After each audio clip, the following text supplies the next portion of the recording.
la Yesu Kristo. Na wasihi katika jina la Yesu. Praise the name of the Lord. The grace is sufficient.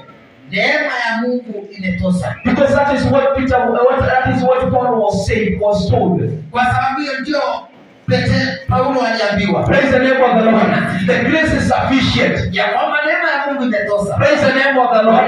But I want to tell you, lakini nataka nikwambie, please be careful. Ya kwamba usiangalie. Praise the name of the Lord. That you will not need the grace to sustain you. Ya kwamba hautachukua neema ili kutosheleze. Bwana asifiwe.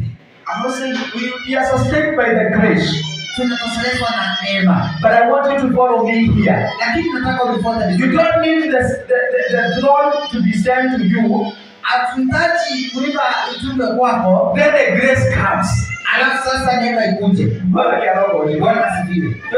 Utikera. Unajua kitu si mzuri.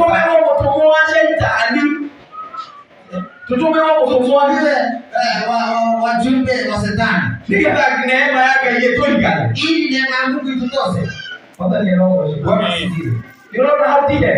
Unaona hapo si pazuri. Bwana ni arogo. Eti kama tokwa kweli yes. Si afadhali tukue tunanyenyekea. Bwana ni arogo. Mtu mmoja itanida kana togo wito. Ili mjumbe wa Shetani asitumwe kwetu. Praise the name of the Lord. Bwana asifiwe. Praise the name of the Lord. Bwana asifiwe. I want you to hear this. Nataka usikie zaidi. There are some things that the Lord will stop from us receiving. Kuna mambo Mungu atazuia isitufikie because we do not know how to be humble. Kwa sababu hatujui vile tunastahili kuwa wanyenyekevu. Praise the name of the Lord. Bwana. Because we are boasting of what little God has given us. Kwa sababu tunajivunia kidogo Mungu ametupatia. Praise the name of the Lord. Bwana. And a thorn is sent into our life and it becomes a problem. Alafu mimba unatuma kwetu tunakuwa matatizo. Praise the name of the Lord.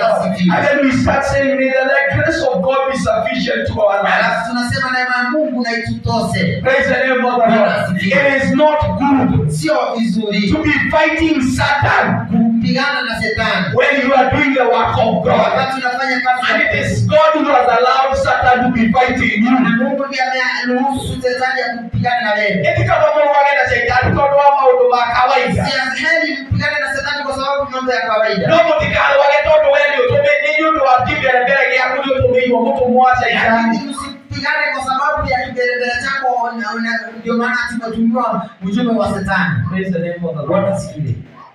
I hope you will understand it. Natumai utanielewa. Praise the name of the Lord. Bwana, the grace will always